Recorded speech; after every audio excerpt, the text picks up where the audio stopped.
Hello, everyone. Hello to the first listeners. We are live.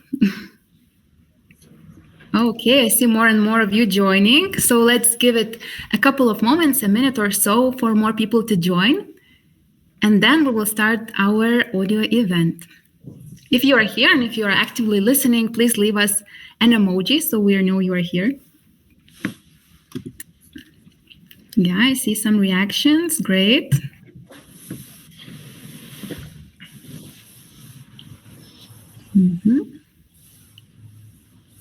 Nice.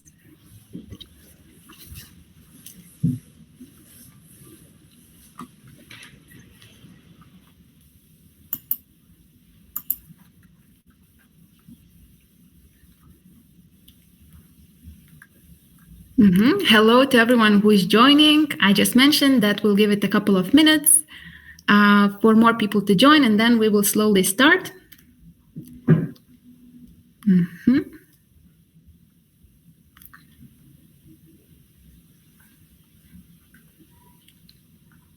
Great, nice to see you all. Those who are joining just now, please leave an emoji for us to know you are here.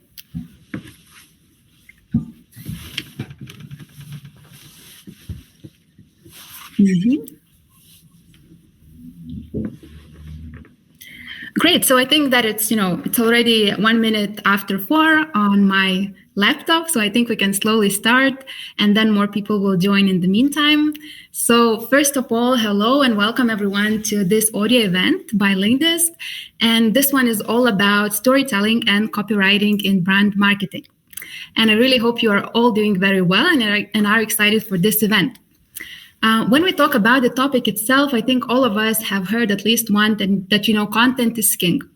But what does it all really mean in practice, and how can we apply this, quite an abstract phrase, and use it for our personal branding and our company branding here on LinkedIn?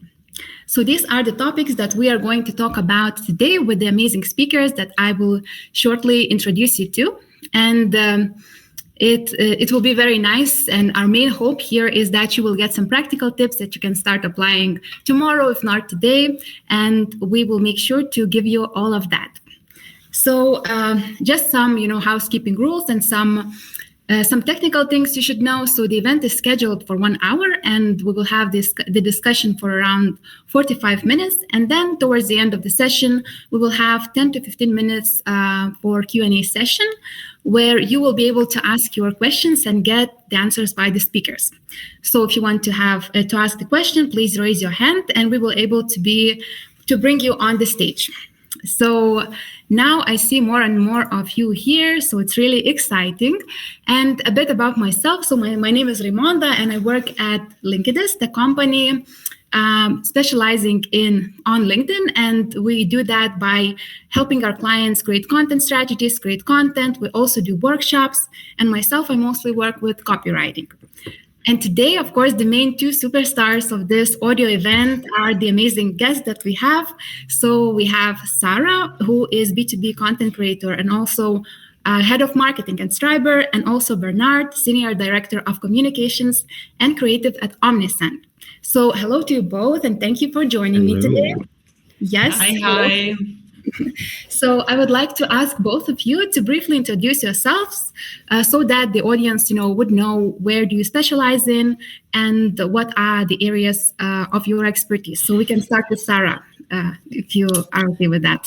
Yes. So I'm Sara. I am kind of a experienced, I would say, B2B marketer. I don't know if you're familiar with the concept of the T-shaped marketer, where basically a marketer knows a bit of everything, but my focus really is content. And I'm head of marketing at Stryber, which is a business growth consulting company and venture builder. But since I was able to grow kind of a quite big LinkedIn audience over the last 3 years, I also work with brands on content creation as an influencer from time to time. Great. I guess my turn, right? Yes, you can go. Yes, of course. All right. My name is Bernard. As Raimonda mentioned, I'm the Senior Director of Communications and Creative at Omnisend. most of my job, I hope, can be described in those two things, communications and creative. So within my team, I take care of mostly it's content and copywriting, but we've also been focusing a lot on video content and visual content, I would say. So our goal is, of course, as most B2B businesses, is to communicate effectively with our target audience in a way that not only they understand it, but that resonates with them and hopefully causes them to commit to some sort of change. In my personal life, I have a bachelor's degree in English literature, actually, so stories have been part of my life for a long time. I have some strong opinions about stories usually, and the ways that brands present those stories, and the way that copy should reflect basic fundamental messages to the target audience, with the condition that people understand who that target audience is and what the message should be. So I have some opinions. Yeah, nice. So we're excited to hear all of them, most of them, of course, related to storytelling and copywriting, of course. And it's really nice that both of you and the three of us actually have diverse experience and different fields of expertise. And it would be nice to share all of that. So I think we can slowly start into our discussion. And I would like to start it with an easy question. And I say it quite ironically, but we will see if it's an easy or a hard one. And I would like to ask you guys, what do you think defines good storytelling, and why I'd say it's not such an easy question, because we all have very different experiences, motivations, hobbies, and things like that, and things that resonates to us may not resonate with somebody else. So maybe we can start talking about that, and maybe you can start pinpointing some of the ideas that, in your opinion, define good storytelling. So maybe, Sara, we can start with you. Okay, so for me, obviously, I come from the B2B marketing angle, and I think storytelling traditionally was really something from B2C. So we think really about Coca-Cola or McDonald's or Patagonia, right? I think for B2B, it really means starting from the customer and understanding the customer in and out.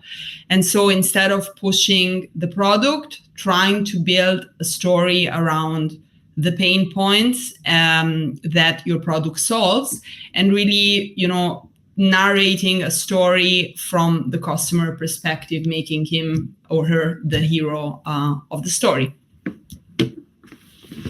I 100% agree with Sara.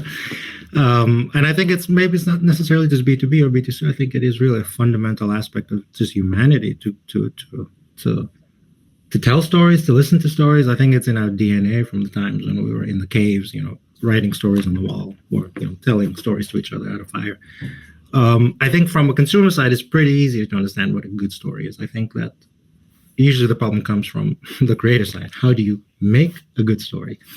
And I think, I was thinking about this problem, and I was going back and forth, and I realized it's probably one of those I don't know if you've seen those IQ memes on Twitter, where there's one guy on the left who's like below IQ, he says something simple.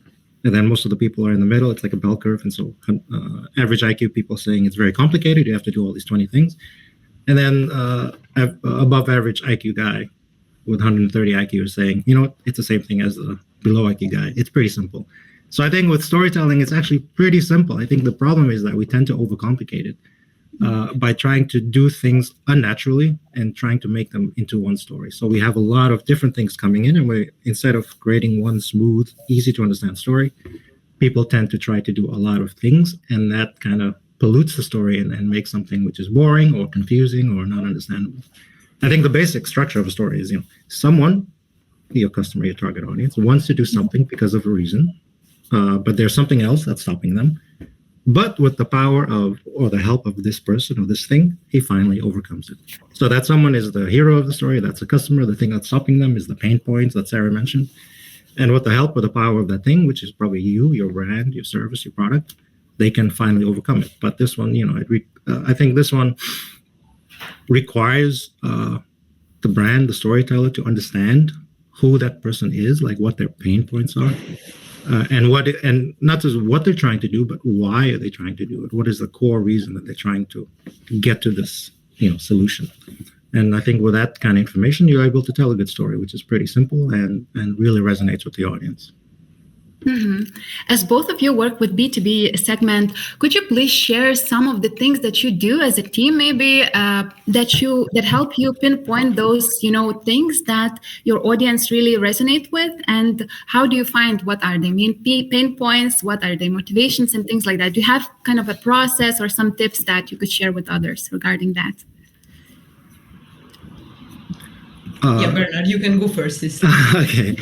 So I think, out of all of this, I guess the only thing I can say, the only piece of advice I can give is to really understand your audience. And that is actually it.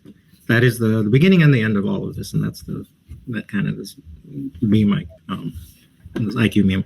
Mm-hmm. You only understand the pain points, and you only understand what people want to do, and you only understand the reasons why they want to do it, and you only understand the things that's stopping them by talking to them. There's no other way to do it. You can look in the data all you want, but the data doesn't tell you a complete picture. You need to combine both things, but you should give priority to the anecdotal qualitative evidence.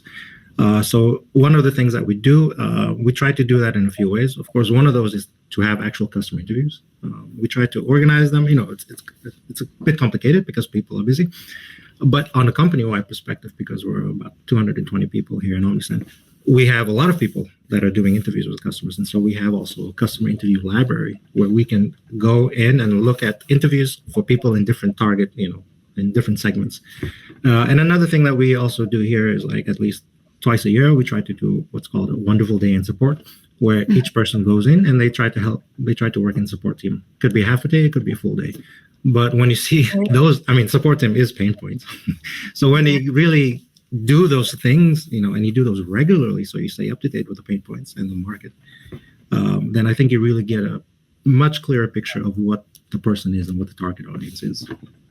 Yeah, that's a great practice. And I think companies, especially, people from working from companies in B2B segment can really, take this one as a cheat sheet and try that out for themselves. Great advice. How about you, Sara?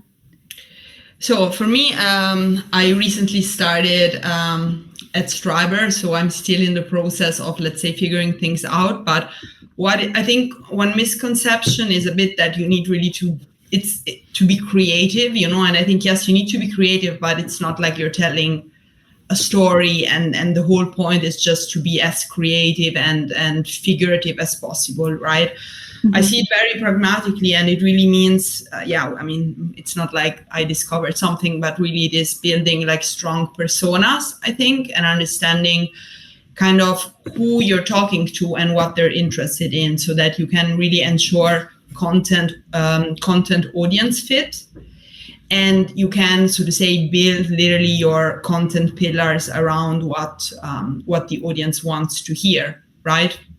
Yeah. And then I think obviously in B2B it's very important to be educational, and so I think this is the best way to help your audience. Yeah, of course. Great advice. And maybe I can share from another side of the spectrum, because both of you speak mostly about B2B, and myself, I work a lot with C-level executives and I do ghostwriting for them. So maybe for those who are listening and who want to start on their own content, or maybe help their clients as, ghostwriters, here are some things that we do. So, we have clients from different sectors, be it fintech, biotech, solar, and, content can sometimes be very technical, but of course, things that resonate the most are stories, very personal things, hobbies and little details that make as humans and make people resonate to our stories, right? So whenever we're starting our work with new clients, we usually tend to do these kind of interviews with them.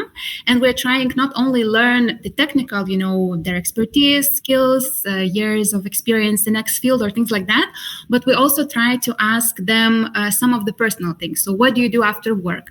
What inspired you to choose this career and things like that?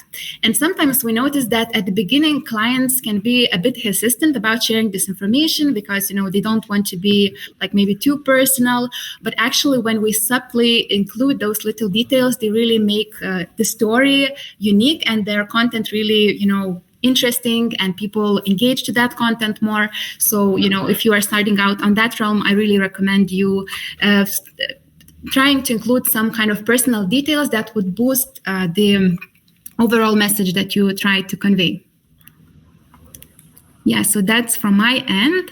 And I think we can now continue to another topic. And I think just to discuss a bit more why, in general, storytelling and copywriting is something that people should want to start doing, right? So when it comes, for example, to your personal branding, why do you think these are important things, and why, it's worth investing your time, your effort into copywriting and storytelling? Maybe Bernard, you can start off first. We're talking about copywriting and storytelling for personal brand. Let's start with personal branding, and then we can see the connection to company pages and company branding as well. How can that be connected? Okay. So when it comes to personal branding, I think I relate it most directly to how it helps the company's branding, I guess, and the company's, like, the organizational goals. So here at Omnisend, we've got a pretty strong understanding that company accounts or brand accounts don't really work that well. I don't know if it's anymore or just that's the way it's always been. And this is kind of where it probably comes to the idea that people are maybe not interested so much in a faceless company. They want to connect with real people. And so this is kind of where our personal branding comes into play within the organization, within some part of our social media strategy, which is that we are going to, instead of pushing messages through the company profile, we try our best to push it through Omnisenders who are on LinkedIn or on Twitter or wherever they are. And we have created what we call LinkedIn ambassadors. And so they help us spread the message in their own words, behind the scenes or whatever they have. Stuff we're doing in Omnisend, stuff that they're doing with the customers, and it helps us to get a bigger reach. So that's kind of what the company benefits from. But in order to get that bigger reach, we need to have those ambassadors have a strong account, and that's kind of where the personal brand comes into play. And I think one of the things that is a challenge for a lot of people when it comes to personal branding, even just to start it, is that they have this misconception that a personal brand is you're putting on a personality. You're playing a role on a stage, but it's not really that. A personal brand, at least in my opinion, is a revelation of who you are. It's not so much a put on. You're not dressing up in your mother's or your father's clothes. You're wearing your own clothes. You're just getting to the point where you are comfortable enough to talk to a group of strangers online in the same way that you would talk to friends. But a bit of a different tone of voice, a little bit different levels of detail shared, but it's really about feeling comfortable, sharing more consistently about something that you're an expert in, and then having that authenticity flowing through your brand. And so that way you automatically, I would say, eventually, you start to build up your personal brand because people then begin to trust you. Because a lot of things online is faked. A lot of people do have inauthentic content. And so when people find something that is actually authentic and real personalities, I think they latch onto it. And that's why I think it works, and how it can help you, and then of course how it can help your company. Great. Can I just briefly react to the thing that you mentioned about this personal branding thing, and that it's not about creating yourself, but it's like emphasizing rather who you are already. So none of us, like most of us, of course, are not living in the vacuum only on LinkedIn. So, we all go to the events, we go to the conferences, we meet people. So you will do yourself a really bad job, if you try to put on a completely different persona and then somebody meets you and you are just a completely different person. So just an encouragement, who you are is absolutely fine. And just try to look for these qualities, skills, and things like that you want to elevate and boost, and work on those, because creating something else would only mess it all up for you. 100% agree. Yeah. How about you? Yeah. So from my perspective, I think I can kind of dig a bit into my own experience, because in 3 years I was able, I think, to test a lot of things. And I believe it's just like this whole self-marketing channel that you can build on your own allows you to do pretty much anything you want to do. If you want to extend your network, that's one way. If you want to have speaking opportunities, if you want to, at some point I was also able to consult some companies. And also, I don't know, it just boosts your profile in whatever way you want to be, whether you're a freelancer, in-house marketer, or founder. And from a learning perspective, this is more when it ties back to the whole copywriting topic. I think you just become better. If you compare your first post with something you create after 1 year, there is like such a steep learning curve, and I think you just become a better marketer and communicator. And then I think how it ties back to the company profile. So I think originally this whole LinkedIn and personal branding topic was more something for startups, because just from a pure resource point of view, you had a small team, you had no marketing budget for paid. And so basically you needed to do what you can do best. So, post about it, promote yourself, build in public, all of these things. I feel now you have also obviously bigger companies doing it. You have also, kind of companies on the stock market that invest in ghostwriters for the CEOs. I think the majority of big corps that have maybe very active CEOs, I don't think all of them do it themselves. Maybe not all of them, not many of them actually. And then I think, to be honest, right now I'm in the position where I just joined a new role, so I need to build up my content engine, and I see a great potential to start from our leadership team, especially my CEO. But I also believe that this ties back to what you just discussed, that it's not about building a persona. I don't think you will ever be successful if you don't take ownership of those topics yourself, of what you want to talk about. I mean, if you're very busy as an executive, you can get a helping hand in the production, but you need to have your own idea. And I see it also in the performance of the posts, for example, of my CEO. Every time he posts something that's really tied to his own thoughts, even very, very rough, those are the best posts. It's not the most polished and educational content, classical educational content. So I think that's a very important point. It's not something you can outsource 100% ever, in my opinion. Yeah, absolutely agree. And I just want to mention something to the audience. I've noticed that from time to time you raise your hands, and I'm sure you want to react to something that Sara or Bernard is saying, but please keep your questions towards the end of the session, and we will make sure to, bring you on stage, and then you will be able to ask your burning questions, right? I think also when it comes, to personal branding, copywriting for your personal branding, sometimes, it's this dilemma and this question, where should I start from? How should I do that? I don't know what to write about. Everything seems so self-explanatory when you work into the same field day by day. And sometimes it's hard to find those ideas. So if you want to have some, ready to use ideas prepped by our team, you can head also to the events page, and my colleague will share a link to an ebook. And we created an ebook on copywriting, where we shared all the templates and practical to use tips that you can start applying today. So you will find that link there, and make sure you start applying the tips. So I think we can continue and carry on to another topic, and let's make this one very practical, because I want to ask both of you guys, do you have some kind of strategies and tips that you would recommend using, or you use by yourself when it comes to your copywriting experience? So maybe you have some, specific structure that you always follow, or certain days that you only post, or maybe you post on weekends, just to test it out for yourself. So can you share can you share more about your own personal tactics that you use on a daily? Is this connected to LinkedIn or to any channel? Let's start talking about LinkedIn, and maybe if you have some additional tips you can also mention. But as I see you communicating on LinkedIn, it would be nice to hear your LinkedIn experience. Okay, so maybe I can start this time.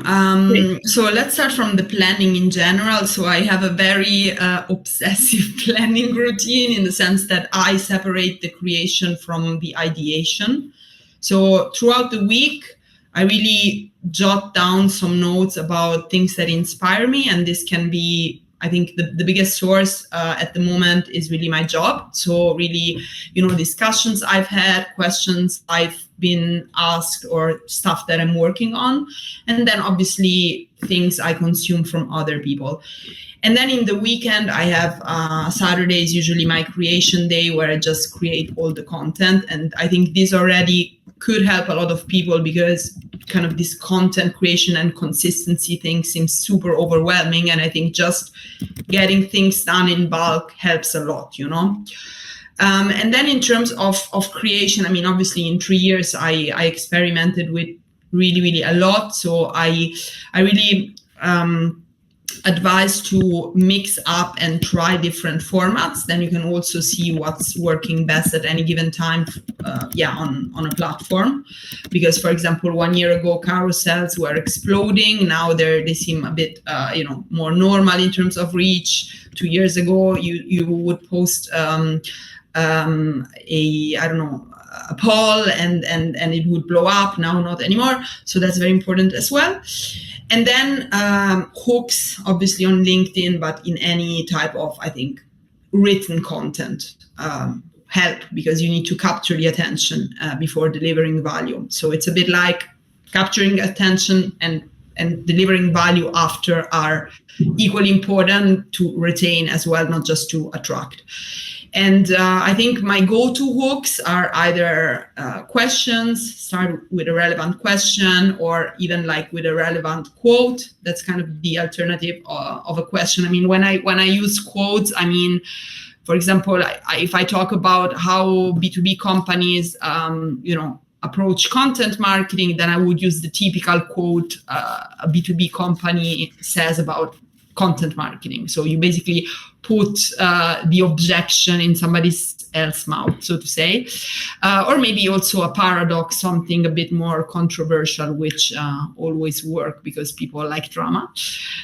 So in general, it's very important to open up the post in a way that that is interesting for the reader and stops the scroll. And finally, I personally have always been posting 3 times a week. I think there is no real reason why it's 3. For me, it's really the point where I feel I can maintain it long term. It's not too much, it's not too little. And I think it's also nice to give a break for the post to gather impressions in between. Yeah. And do you notice maybe, morning time, afternoon time, which one works best for your type of content? Or you try to, differentiate and sometimes post in the morning, sometimes in the evening? Were you asking me or Bernard? Yes, you, Sara. Yeah, of course. About the timing. I mean, I think in general, especially when you're a smaller account, I think it's very important to do it in the morning just for pure pragmatic reasons. So you accumulate more likes versus, more reach, more impressions, instead of you go to bed and your entire time zone is already falling asleep, Obviously, you need to understand the patterns of your audience. And me personally, I think the morning / the afternoon just work, / the lunch break work best. So usually I do it over lunch break while I'm eating. So I don't know, I think for me that's perfect. But if you have to choose, I would rather say do it in the first half of the day for sure. Yeah, great. I totally agree with that one. And I also noticed for my content that morning usually tends to work best. Yeah. How about you, Bernard? About the timing and also some extra tactic strategies that you yourself use? I guess I'm not so sure why, but for me, late afternoon works the best. I don't know, it's like from 3 p.m. local time to 4 p.m. If I do it after that, it doesn't work for some reason. And if I do it in the morning, it just doesn't work. And I've tried this a few times, and it just seems over and over again, 3 to 4 p.m. is the time when it works. And I guess, I don't know, I started doing it a long time ago because my target audience, I guess, was in the US. I'm like, okay, they're awake at 9 a.m. It's their time, 3 p.m. here in Lithuania. And I don't know if the LinkedIn algorithm caught on to that or something, but it just, I'm stuck with that one, which is okay for me. I really like it because it gives me quite a long time to prepare for my LinkedIn post. I do have to say that with that, I wish I was like Sara, because I'm pretty ashamed in this one. Like, I'm like, in my head, I know, post 2-3 times a week, have like a Google sheet of topics I can talk about, all that kind of stuff, but it just doesn't happen sometimes. For me, I'm still pretty much exploring a lot of different topics, and I'm still working on which of these topics for me work the best, because again, I really just want to be authentic in what I'm saying, and I want to talk about things that I'm interested in, and then I think that hopefully that audience, the target audience of LinkedIn, is also interested in. Because if I'm interested in it, I'm pretty sure that I can, pass on that torch to the readers. When it comes to sort of the structure, I've also played around with some short copy, some longer copy, a lot of little different slashes or emojis to break up the copy to make it a bit more visually interesting. Emojis within the first line, and then people click on read more. And I think, for me, the thing that works it generally would be just having an emoji or something within the first line, and to have that line be, like Sarah said, a hook, some sort of interesting fact. But I think that what I'm going towards more and more, not just in LinkedIn posting, but just in general copy, is just to provide value as quickly as possible. And we can use that hook as a tease, or we can use that hook just to be, this is the value you're going to get. So if you're interested, read more. Because I have a little bit of a distaste for hooks that are purely there just to interest people, but it kind of feels like a bait and switch. You're trying to trick me into reading this rather than giving me actual value. And I think if you're doing this bait and switch tricking, then you're going to lose an audience. You're not building up brand. You're breaking it down. You're giving yourself a bad perception, because after a while people do figure it out. But yeah, I think that there's a lot of different things you can work on, but I'm very much now focused on just providing value as quickly as possible in the shortest amount of words possible. So now within other kind of copy, I think it's pretty much the same. There's this kind of hierarchy of writing, which is like the 10 C's of writing, some rules. But I've summarized it down just to 3. And it comes here to anything that I'm involved in, anything that my team is involved in, anything that anyone in Omnisend is involved in. There's a clear hierarchy that I try to repeat to them over and over. And it's the first thing, try to be clear in what you're saying. Secondly, when you are clear, when there's clarity in your message, try to be concise. So cut it down to the simplest. You can usually cut down 60, 70% of your words, and you still have the clarity. And lastly, of course, then, when possible, try to be creative. And here, the creative thing is you have to take it with a pinch of salt or a whole kilogram of salt, because creativity, sometimes, again, people put it on top of something, and then it's unnatural and it's inauthentic. But your creativity can actually come through your personality. And I think usually when people talk about creativity, they actually mean personality. So I think you can be clear and concise with personality, and you don't have to go towards some sort of creative tricks or creative, craziness. Yeah, of course, when we think about this creativity and personality aspect, I think if you ask, Sara, me, and you write the copy about the same topic, each of us would come up with something completely different and, unique and interesting, and will resonate to different type of audience as well. And what I also caught from your speech and from your, insights, the keyword experimenting. So that's what we usually tend to recommend to our clients as well, not to get stuck on one type of content only. Sometimes people get really stuck on only sharing visual and text, or only sharing text only copies. So I think sometimes it's really nice to experiment a bit and try to try out some different types of content, for example, posts, documents, galleries, and things like that. And that way you can really learn what resonates most with your audience. Go ahead. I meant to not to interject.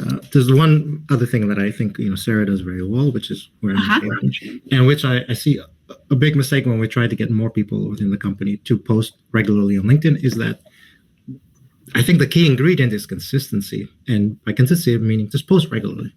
A lot of people, they put a lot of work into one post, and then they have so much passion and so much, it's like their baby. And then they deliver the baby to the world, and no one cares about the baby. And then they just lose all sort of motivation. And it's a horrible way to think. Just plan your post well, but just continue posting. It doesn't matter if they liked it or they hate it. You cannot predict which post is going to hit, which post is going to go viral, which things people are going to like. You can control how consistent you are. And I think that's the number one thing that people should be doing. Yeah, I always say that every post is an experiment. And I feel that's also the hardest thing for non-marketers to accept, basically. And sorry, I keep interrupting you. Sorry. I was going to say that I think the other part of experimentation is expectation of failure. So, experimentation doesn't mean everything is going to work out. Experimentation means 90% you're going to fail. So if you go in there knowing that most likely you're going to fail, you don't put so much, sensitivity. You don't have so much emotions involved in this. You're just trying to post to be regular and to reach the audience. And I think as that goes on, you learn things and then you become better at it. But it's not an overnight success, I guess. I also wanted to say that at every level of your LinkedIn growth, the strategy should change a bit. I mean, to be honest, I have changed a lot of times, what I prioritize, also the effort. Obviously, I think I'm not saying that the more you grow, you can really, sleep a bit on past success. But in a way, yes. I mean, I don't obsess too much over some posts that I send out or, like that. I don't know. I feel also, for example, when I post a carousel, I barely write copy in the text. It's mostly in the carousel. I don't know. I think once you get kind of the credibility and people are kind of follow you because of you, it's a bit like you need to fight harder to stop the scroll. Mm-hmm. And another thing I really like doing, and that ties back to all the discussion of knowing your audience. I think I really love doing is addressing the audience directly. So I start several posts with, hey marketer, or hey content marketers. But that's just because I know by this point who my people are, who my tribe is, right? And this is honestly, I think, something that the majority of brands and people cannot do. Yeah, absolutely. And I also wanted to mention what Sara already said when she mentioned the consistency part, not to scare everyone out. When Bernard said, you have to be consistent, it's not that you have to post every single day and, twice a week or twice a day or something like that. What Sara mentioned, like posting 3 times per week, sometimes 2 times per week, it's good enough. Sometimes if you're consistent and posting good quality content once per week, that's also good enough. So just consistency, it's not about quantity, but, sometimes let's say two, because if we say one, then we're going back to not experimenting and preparing all week for that one post. So like giving birth to that baby, as we talked about. Yeah. And also Bernard already hinted one question that I wanted to ask. So now I think it's better to focus on company related content, but when you are communicating on different platforms, so for example, on LinkedIn, on Instagram or TikTok, how do you think you can remain this consistency and not lose the sense of, of the main message that you want to communicate? What do you do? Maybe if you work with your clients on different platforms, do you have some kind of suggestions about that? Bernard, maybe you want to start? Oh, okay. Yeah, sure. I think this one, I think the condition is that you understand 2 things. And the first condition is that you understand your main message or your core theme or what it is you're trying to say, just from a conceptual standpoint. And then the second thing is that you understand the different platforms, or at least what it is that you're trying to do on the different platforms. And then from there on, you are adapting this message based on the platform, because I definitely don't think people are writing or talking or creating content on TikTok the same way that they do on LinkedIn. And they don't do it the same way that they do on Twitter. For example, I think LinkedIn has a much longer shelf life for their posts, up to weeks, whereas on Twitter, it's, 6 seconds, 2 minutes. It doesn't last very long. And then also on different platforms like Instagram or YouTube, you're creating different types of content. But as long as you can find that line towards your main message, I think you can keep it consistent as long as you're staying, I guess, within the same personality. So I think really once you understand message and the different ways that you work on those different platforms, then I think you'll find it much easier to create content consistently in all your channels. Yeah. Great. Yeah. How about you, Sarah? Yeah, for me, so I mean, in B2B, I've been mostly like an enterprise type of person. So, I've never really dealt much with TikTok and Instagram, those things. So LinkedIn and I would say blog content or other types of long form content have been, so to say, the go-to for me, and maybe some longer form video. I think in general, the problem is always trying to focus on a few platforms rather than too many, because I think every platform and even an owned platform, I mean, SEO is another platform, is another channel, right? And every platform has their own rules. And I mean, it took me 3 years to become, so to say, a LinkedIn expert. Why? Because I spent 2 hours on average per day on LinkedIn, and I have time to see how people talk, what language they use, the length of the copy, the vibe of the post. I couldn't give you the same amount of depth on other channels, and probably that's why I was able to grow on LinkedIn. And companies should follow the same principle. So first, identifying what the platforms are where they are able to reach their audience, and matching that with their capacity to fill them and understand them properly, the algorithms, etc.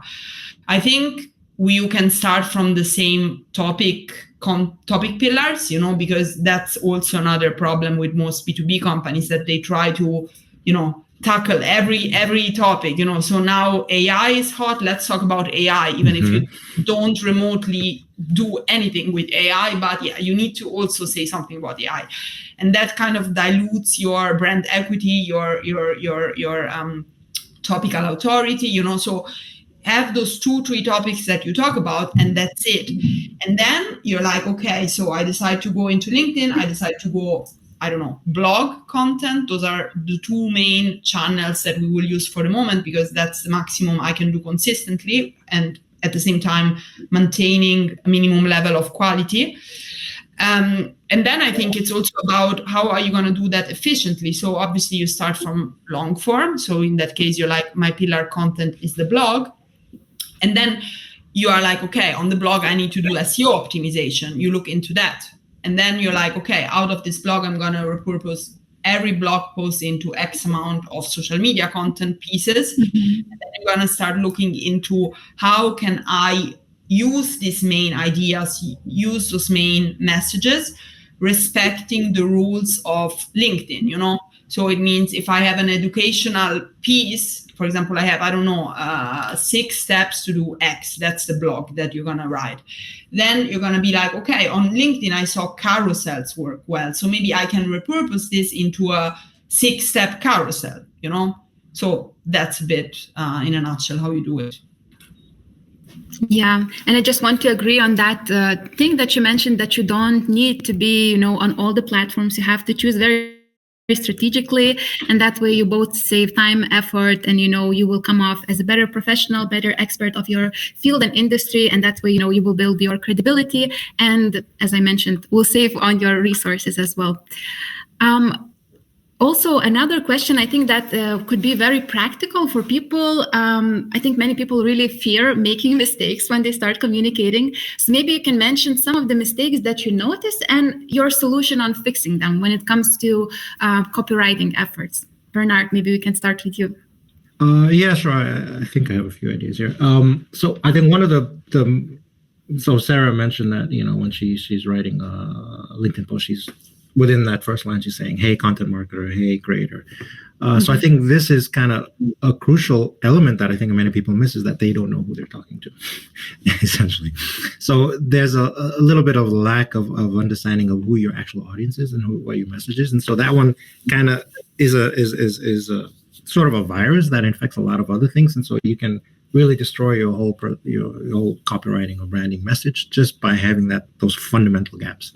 So I think one of the first things that I guess I would say is inauthentic content is also there. And I think inauthentic content can come off as you actually don't know what it is that you're talking about, or you don't know who it is you're talking to, and you're talking in a way that doesn't seem to connect with you, your personality, or your brand's personality.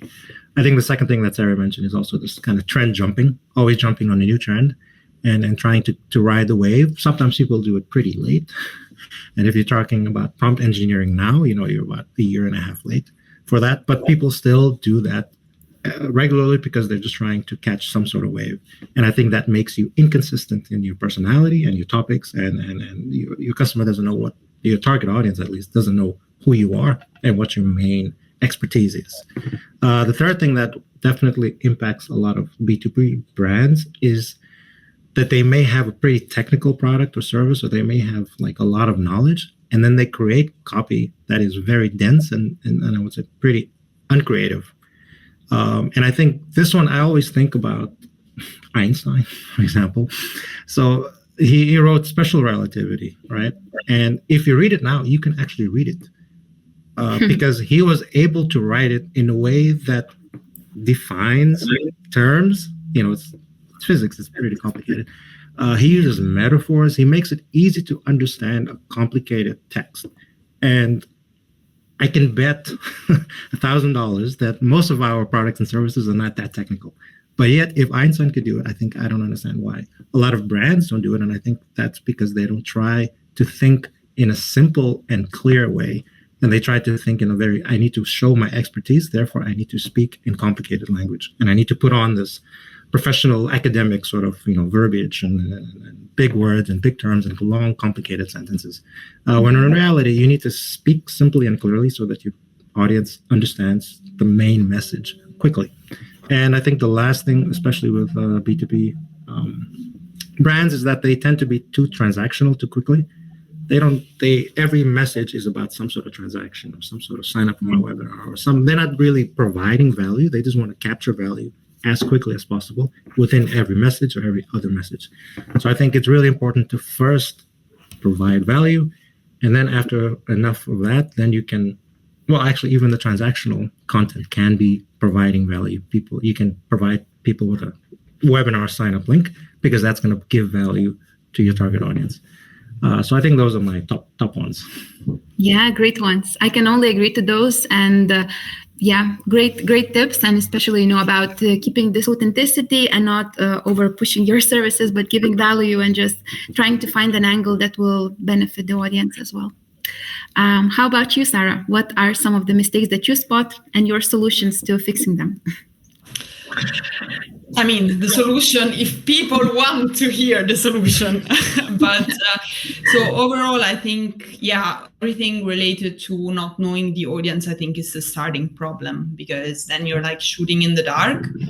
But I think we talked about that quite a lot. So I think about content always like in a fitting dimension. So you need to have obviously content audience fit. So kind of what you're talking about is relevant to the audience, but you also need to have, for example, content platform fit, because if you're coming up with something that is definitely not, a LinkedIn topic, or a newsletter topic, that is better suitable for some video, some video content, because maybe it's very engaging, it's very maybe there is not so much substance, but maybe you can visualize it nicely. I think you're already missing out, So I think first understanding the message and then understanding what is the best medium to represent it is a very important thing, And also maybe understanding what is the best thing that you can create at times if you have the possibility. So if somebody's really great on video, why don't you just go all into video? And then obviously all these things about pitching, I think give the average founder or salesperson, anyway, somebody who is not really a marketer, like a stage, and they will start with we do, and I think you need to flip the script, as Bernard said. You need really to understand first what is the pain point and then how you can connect it to what you're offering. And I think, when you create your content strategy, it's really great to have, to map the content along the buyer's journey, because that way you can balance out the more transactional and more educational content. And you can also combine it, For example, I think on LinkedIn, you can easily create a more educational post and then maybe add a call to action to download something, that is a bit more bottom of the funnel, for example.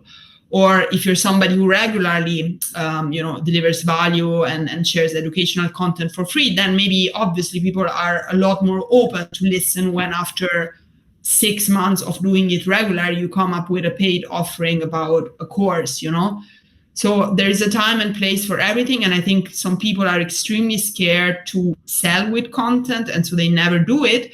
And then there are other people who do it immediately. And obviously, as with everything else in life, there is a balance. And then another thing that I see quite often is kind of mismatching layers of information. So, for example, especially with technical products, I think you need to start a bit more broad, like, so you cannot put on your website basically a technical guide already on the homepage. I think it's also there, it works a bit like a LinkedIn post. First you capture the attention, and then when people are interested, it's time to have a more in-depth conversation, but it's also true that I don't think it's content's job to really present everything about a product. I mean, that's more a sales or product management conversation that you want to have. So I also don't believe that a website should be literally a description of your product in and out. Great tips. And what's also funny and quite interesting that both of you shared this aspect about being very mindful and giving value with selling your content. And you can say to me now if I do it right, because I really want to share with the audience that we also have some kind of support and help to all of them. And you can go to the chat section of our event, and you can find the code for our personal branding course, which is all about building your brand, because personal brand is the foundation of your content creation, and we will give you a discount with the code Copywriting30, so you will be able to enjoy that. So I'm sure that will give a lot of practical tips to you and will help with your overall journey as well. I also have a few more questions to the speakers as well, but I also see that the time is really, slipping through the fingers. And I really want to use this opportunity and give a chance to the audience to talk to the speakers and ask you guys some questions. So if you have some questions, can you please raise your hand, and I will be able to bring you on stage, and you'll get a chance to ask your question to Bernard or to Sara, and we have around 10 minutes for that. And if not, we'll carry on another topic. But it would be nice to have some questions, because while the speakers were talking, I saw some hands being raised. So don't be shy and use this opportunity to have your question answered. Let's give a couple of moments for people to brave up. Yeah, that can be around B2B topics, about content creation, storytelling, and things like that. So let's wait for a couple of moments, and if not,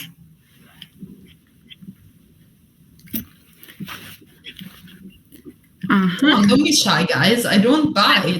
At least one question. That would be very... Okay, I see one hand. Okay, we have Nadine. Let me try and bring her on the stage. Let's see if I'm able to do that. Allowed to speak.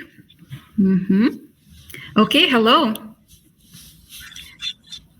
Please unmute your mic. Yeah, so we can hear you. Hello.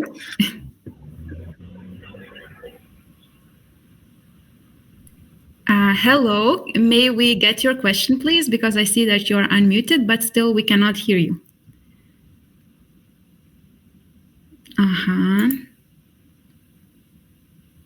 Okay. At least for me, it's not working. It's the same for you guys as well, right? Yeah, I can't hear anything. Yeah. Maybe okay, so maybe I will move you back to listening, and you can try again to see if it works. If not, maybe we'll get another question. Yeah, okay, let's try again. Allowed to speak. Let's see, maybe it will work out.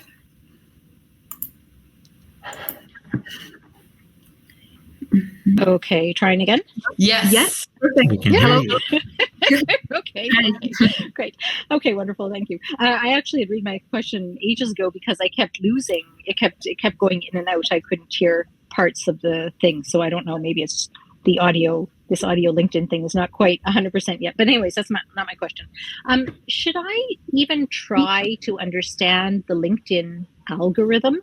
So, today I was told not to use emojis anymore in posts, and, trying to understand what time of day and how long the post should be. And I know, Sara, you said like spending 2 hours a day on it. But is there, is it worth trying to understand it, or just be consistent and keep posting content that is clear, concise, creative, and of value? First of all, nice to see you again, Nadine. So, I mean, my question is, what do you want to achieve, and like, what are we talking about? Are you doing it for your brand's presence, or do you want to build your own personal brand? No, right now I'm talking more for like company. I know you said posting from company accounts is not the solution, but that's currently what we're doing. So for the time being, brand awareness and building a company brand. Okay, so no, I mean, nobody should spend 2 hours of LinkedIn. I really discourage from that, because you need to be a bit crazy to do that like me.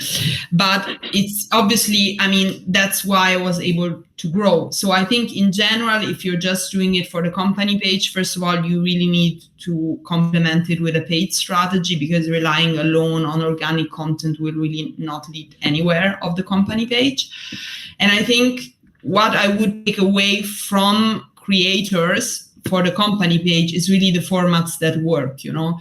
So I would look around a bit, what are people with some decent following and with decent engagement posting, how do they structure the posts, and then I would try to replicate something similar for your own company page, but also give it like a paid boost, obviously. Okay, thank you. Great. Did we get your question answered? Yes, I think so. I think it's so with not addressing the LinkedIn algorithm, I think it is, don't worry so much about that.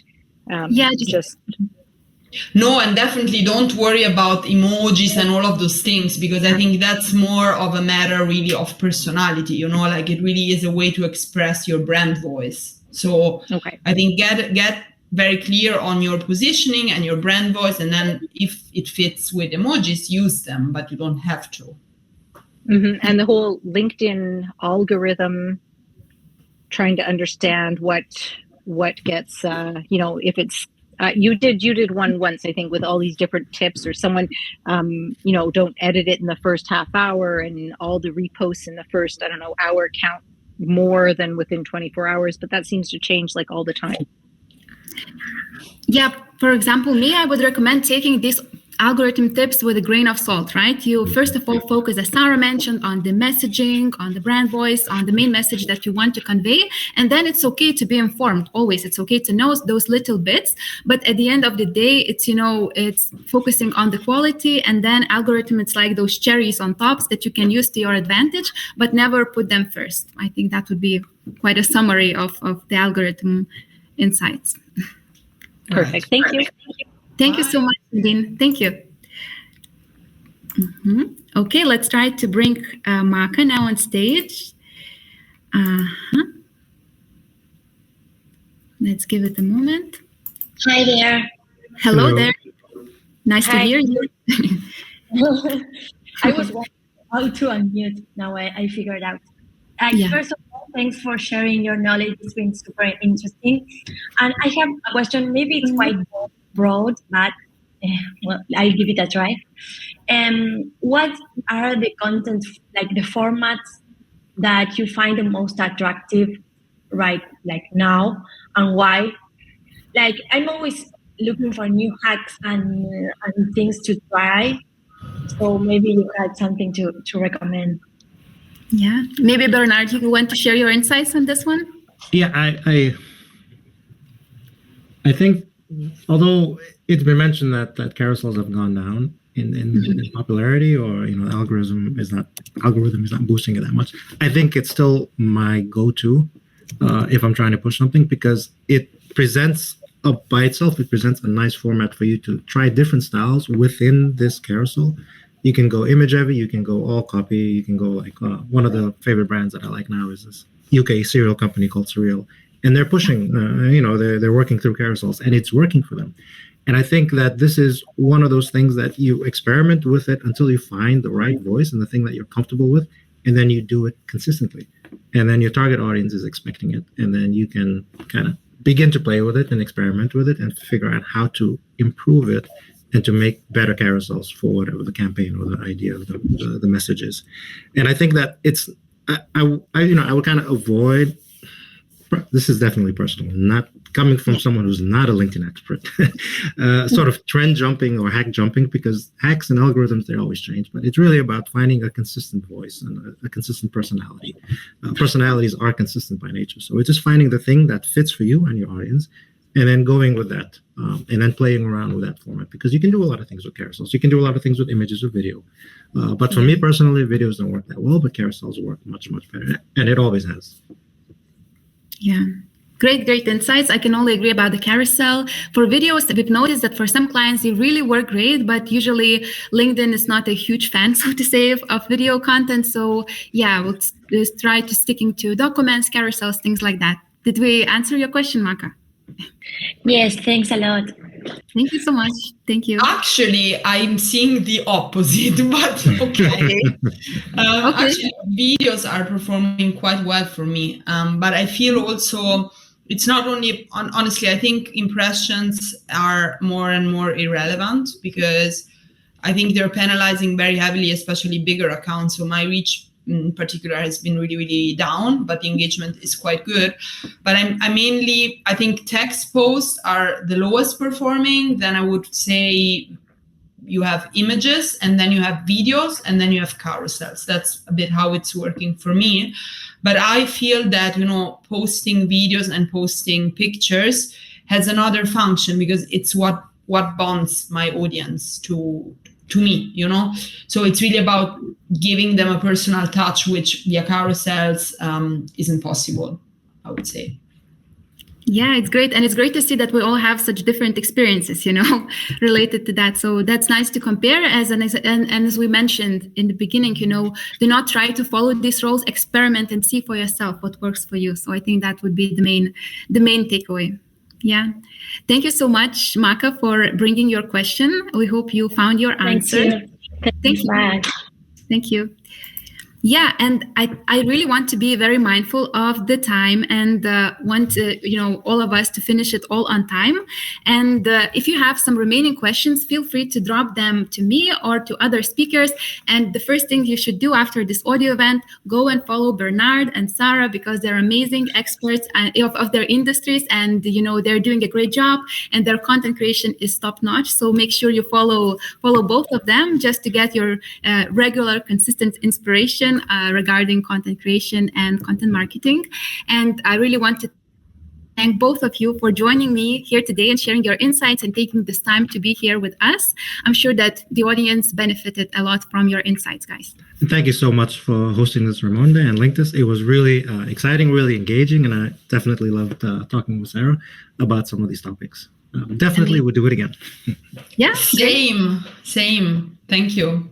Thank you so much, guys. Thank you, everyone. If you have any feedback, any questions, feel free to drop me a message. I will be happy to get them. So staying mindful of the time, of everyone's time, I wish everyone a good evening. I'm happy you joined, and let's chat in the future, and have a good evening. Bye-bye. Bye-bye, everyone. Bye-bye. Bye.